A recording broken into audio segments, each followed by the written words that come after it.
Here's the uncomfortable question. How does a Grammy win and a global hit still leave Tyla fighting the copycat tag? Some blame her team. Others point at a quiet freeze from the very star she's compared to. Tonight we track the clues. Fashion houses, festival slots, who's posting what and who's staying silent. Is Rihanna protecting a legacy? Or is the internet forcing a fake feud? Watch closely. The patterns tell a story. The spark was water. A slick Amapiano meets R&B groove, a dance that flooded TikTok, and a performance clip that spread like wildfire. Within weeks, Tyla jumped from rising act to global name. The single cracked the Billboard Hot 100's top 10, and the momentum didn't stop. She took home the inaugural Grammy for Best African Music Performance.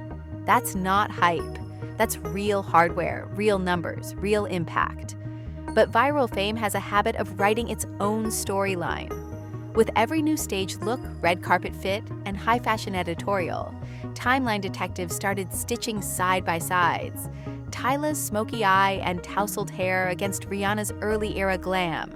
The cool girl attitude, the effortless camera stare, the slinky silhouettes. It wasn't one photo. It was a pattern fans felt everywhere, and the Rihanna 2.0 nickname started to stick. At first, it felt playful. She reminds me of Rhea, is the kind of comparison most new artists would frame on the wall. Then it kept snowballing. Threads and tweets pushed a sharper take. Accusations that a major label plan was manufacturing a successor, styling a new star with a familiar blueprint, and marketing a look before audiences really knew the person behind it. Some called it a compliment, others called it copy-paste.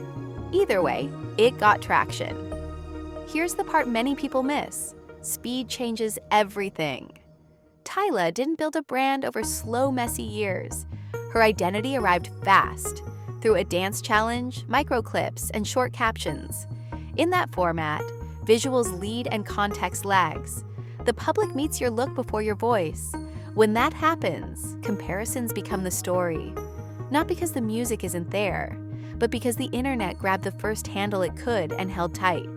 So the question isn't, why did people compare Tyla to Rihanna? The better question is, what set of choices made that comparison feel inevitable? In a moment, we'll break down the brand. Here's the uncomfortable part. The machine didn't just market a song, it marketed a silhouette. Slick hair one week, tousled waves the next. Smoky lids, glossy lips, slinky dresses, bare shoulders. Confident micro smirks for the camera. Add a viral dance that everyone can copy in 8 counts. And you've got a character the internet can recognize in half a second. That's how a look outruns a story. Now layer in timing. Tyla's breakout didn't rise on a slow tour grind. It popped through short-form video, loops, trends, and stitches. In that world, style becomes the message. If the public keeps seeing the same vibe, they call it a brand. If that vibe echoes someone iconic, they call it a copy. The more repeatable the aesthetic, the tighter the comparison gets. Fashion poured gasoline on it. Editorials leaned sultry. Carpets leaned sleek. Shoots leaned cool girl who knows it. None of that is wrong. But each choice nudged the narrative a little closer to déjà vu. Side-by-side spread. Seen this before? Captions multiplied. People weren't just hearing a new star. They felt like they were being reintroduced. And the rollout strategy mattered. Lead with a global smash. Follow with polished visuals. Spotlight the dance. The effect is clarity. Almost too much clarity. It frames Tyla as the heir to a throne fans already know, instead of letting her build a castle somewhere else. When audiences think they've placed you, they stop asking deeper questions. That's great for reach. It's dangerous for identity. There's another twist. Amapiano and R&B gave Tyla a lane that was hers. Then the pop pressure kicked in. Bigger hooks, shinier visuals, broader styling. That jump can work, but it can also sand down the textures that make an artist feel specific. The more universal the package, the easier the comparison lands. That's how you wake up in someone else's shadow without even trying. So yes, talent got her on the world stage, but presentation decided the frame. And frames tell stories before you do. Which raises the real challenge. How do you keep the momentum while breaking the mirror everyone keeps holding up? Tyla's answer publicly has been graceful. Comparisons are flattering, but she's her own artist. That sounds diplomatic, and it's smart. It also hints at exhaustion. When the internet hands you an identity every morning, it takes energy to keep handing it back. On the other side, Rihanna hasn't named names. She doesn't have to. A single cryptic caption sends fans into overdrive. A verse about resilience, a photo with a side eye, a quick quote about staying unbothered. None of it proves anything. All of it fuels everything. The Navy reads it as a warning. Tyla's fans read it as a dare. The algorithm reads it as engagement. Everybody wins, except peace. Here's the reality people don't like to admit. The industry loves this. Rivalries keep a story hot between releases. Comparisons lower the cost of discovery. If you like her, you'll like her. And the more fans argue, the more the feeds reward it. That loop makes the label's job easier and makes an artist's escape harder. The narrative becomes its own manager. Then there's the silence that speaks loudest, collaborations that don't materialize, cosigns that don't come, rooms that open for some and stay shut for others. It's tempting to draw arrows and assume there's a puppet master. But cause and effect in this business isn't a straight line. Sometimes withheld cosigns are politics. Sometimes they're timing. Sometimes they're nothing at all. What's undeniable is the pressure. When a newcomer is crowned the next, expectations climb while grace disappears. Every outfit gets scored. Every vocal gets graded. Every performance gets replayed at half speed to catch a stumble. That level of scrutiny can turn even a win into ammo for the other side. So where does that leave Tyla? In a tight corridor with 2 doors. Keep doubling down on the image that took her global, fast, efficient, and forever compared. Or pivot into something messier, less predictable, more personal, harder to meme, and much easier to claim as hers. Up next, we'll map the exact pivots that would reframe the story, sonically, visually, and strategically. So the conversation stops being to understand why this comparison refuses to fade. You have to measure Rihanna's gravity. She isn't just a superstar, she's an economy. Music, beauty, lingerie, luxury partnerships, philanthropy, and a pop culture halo that follows her into any room. When a person becomes a platform, their presence tilts the floor. Brands listen, editors listen, radio listens, audiences follow. That scale rewrites the rules. Rihanna can vanish from the release cycle and still dominate Fashion Month with a single appearance. She can post a cryptic caption and watch 1,000 think pieces bloom by morning. She can test an idea in beauty and drag the entire market toward it within a quarter. That's what leverage looks like, the ability to make other people move without lifting much more than a finger. Now place Tyla inside that field. She's not just carving a lane, she's doing it beneath a skyline Rihanna built. That's inspiring and intimidating at the same time. The upside is obvious. Rihanna showed that a Caribbean girl could crack the global code. Tyla wants to prove a South African girl can do the same. The downside? Every smoky eye is a callback. Every bias-cut dress is a déjà vu. Every sultry mid-tempo gets graded against a catalog that runs from Pont de Replay to ANTI. Fans feel the magnetism. Some read Rihanna's unbothered energy as queen-level cool. Others see strategic silence, a decision to let the internet defend the crown so she never has to swing the sword. Either way, the effect is the same. Rihanna's aura sets the ceiling of the conversation. If she smiles, the room warms. If she shrugs, frost creeps in. That doesn't require back-channel phone calls or secret moves. Influence often works by absence. When the most influential voice withholds a cosign, the void speaks louder than any post. But here's the nuance people skip. Rihanna's playbook has always been about reinvention. Good Girl Gone Bad flipped the tone. Rated R doubled down on grit. Loud reset with color. Anti broke the mold and refused to chase radio. The lesson isn't copy the look, It's own the risk. That's the part comparisons rarely capture. Rihanna didn't ascend by staying in one silhouette. She changed the conversation until the conversation had to change with her. So if Tyla wants to escape the echo, the path won't be begging for a blessing or dodging a shadow. It'll be claiming risk of her own. Sounds, visuals, partnerships that don't scan as anyone else's move. The irony? That's the most Rihanna-coded move of all. Choosing a lane so specific that comparison becomes impossible.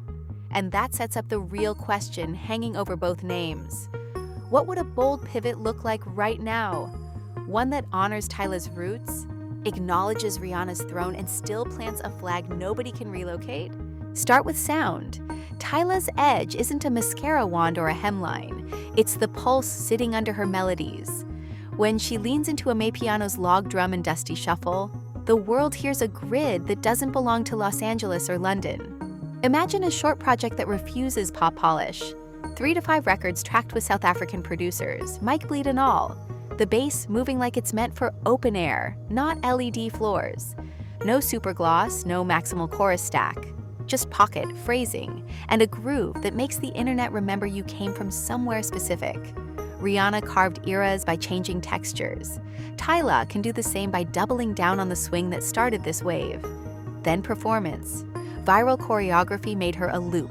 Musicianship can make her a moment. A live session with a stripped band. Hand percussion, keys, a horn line sliding in on the last hook, turns a dance challenge into a song people hear. Cut it as a mini-film, not a music video. One take, sweat, breath, a crack in the voice you keep on purpose. Rihanna's most mythic performances work because they reveal control.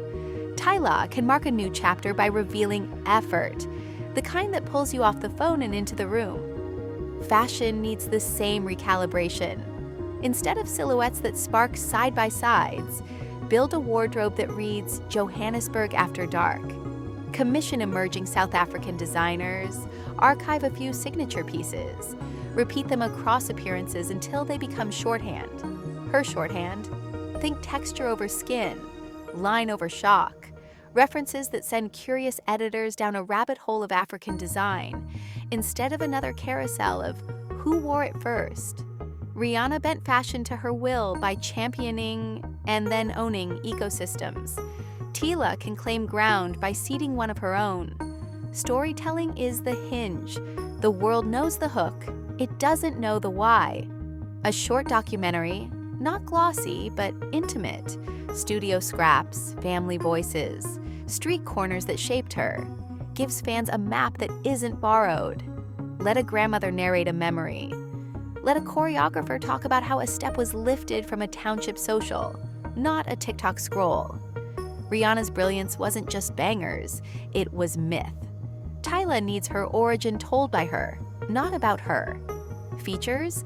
Go counterintuitive. Skip the obvious big pop duet and cut left. A deep house producer out of Durban. A Lagos songwriter who writes spaces, not syllables.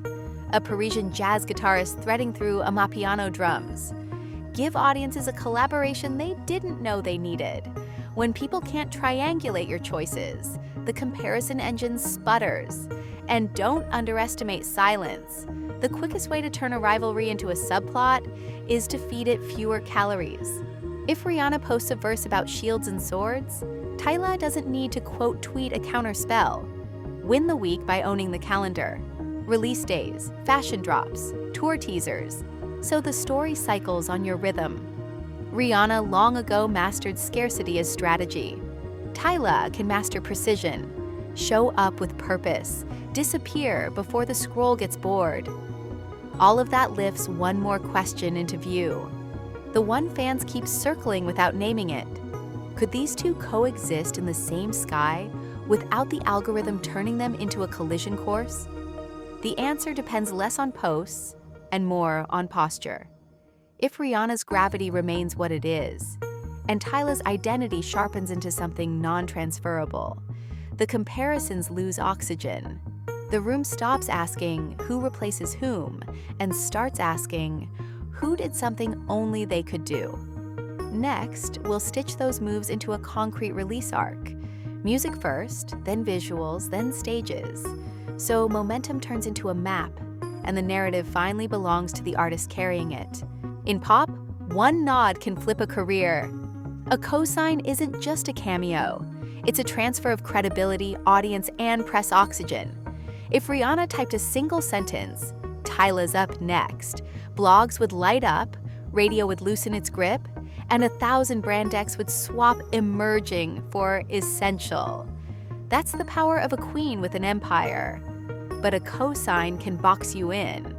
The same sentence that opens doors can label you the heir forever. The crowd starts hearing your next single as a sequel instead of a statement. Every outfit becomes a reference, not a choice. The applause is loud, but the comparisons get louder. For Tyla, that's the trap, a blessing that turns into a ceiling. For Rihanna, the calculus is different. Co-signing a rising star she allegedly resembles could read as magnanimous. It would cool the rivalry talk, look like leadership, and reaffirm her comfort on the throne. On the other hand, it risks fusing two brands in the public mind. If Tyla stumbles, the narrative backwashes. If Tyla soars, headlines morph from Tyla wins to Rihanna's pick wins, which isn't the legacy she built by taking hard left turns. That's why silence has felt strategic. No diss, no duet, just gravity. It keeps Rihanna above the scrum and forces Tyla to define herself without borrowed light. That stance isn't cruelty, it's curation. Icons protect what they've built by being stingy with proximity. And yet, history shows that carefully chosen bridges can rewrite the room. Think Beyoncé handing the stadium mic to younger women on tour, or Missy Elliott lifting newcomers into her orbit with features that still sounded like their records, not hers. So what would a cosign look like that blesses without boxing? Not a glossy duet, not a remix that just adds a verse. More like a curated moment. Rihanna's platform hosting a performance from Tyla that sounds nothing like a Rihanna record. Percussion forward, South African producers at the helm. Choreography rooted in township social steps instead of pop video muscle memory. The audience would feel the separation and the respect. Two constellations, same sky, no eclipse. Until then, the economy of cosigns remains a negotiation. Tyla's best play is to act like she'll never receive one. Build an audience immune to the question. Rihanna's best play is to act like she doesn't need to give one. Maintain altitude while the discourse wears itself out. When the music hits, the noise thins. That's the cosign that still matters most. From here, the story splits. In one future, Tyla doubles down on origin and risk. She releases a tight, percussion-heavy project, tracked mostly in Johannesburg. Minimalist hooks, deep log drum pockets, melodies that bend around space instead of filling every inch of it. The videos are filmed like short films. Natural light, crowds that look like her family. Styling by emerging African designers who become synonymous with her silhouette. She takes a residency approach to touring. Intimate venues in a handful of cities, live arrangements that stretch songs past radio length, and a band that feels like a community. Press changes tone because the brand changed first. The headline shifts from New Rihanna to Tyla's South African blueprint lands. In the parallel future, the discourse eats the art. Every look gets graded against a decade of red carpets. Every single arrives as evidence in a case, not a chapter in a catalog. Tyla chases neutral pop to avoid copycat chatter, and in the process sands away the swing that made her irreplaceable. Rihanna posts nothing, which gets read as everything. Stan wars do the rest, petitions, edits, fake feuds, and so much smoke that casual listeners walk away. Nobody wins. The industry shrugs and moves on to the next comparison. Which future lands depends on posture more than plot. Tyla has to be the most Tyla version of herself on record. Not just online, choose collaborators who aren't already on every chart, compose for stages that reward musicianship over loops, and set a brand cadence that ignores easy virality in favor of repeatable identity. She'll know it's working when the audience starts describing her music without reaching for someone else's name. Rihanna, meanwhile, doesn't actually need to win. this narrative. She already did. Her most powerful move is the same one that defined her late-era run. Do exactly what she wants, when she wants, in a lane nobody else can occupy. If music is the mood, it will arrive as an event, not a rebuttal. If fashion and business are the season, they'll eclipse the blog chatter without a single caption. From that vantage, the generous choice, quiet encouragement, a casual invitational gesture, even a subtle appearance at a show, costs nothing and resets the temperature for everyone else. There's also a third path that people don't talk about because rivalries sell better than realities: coexistence.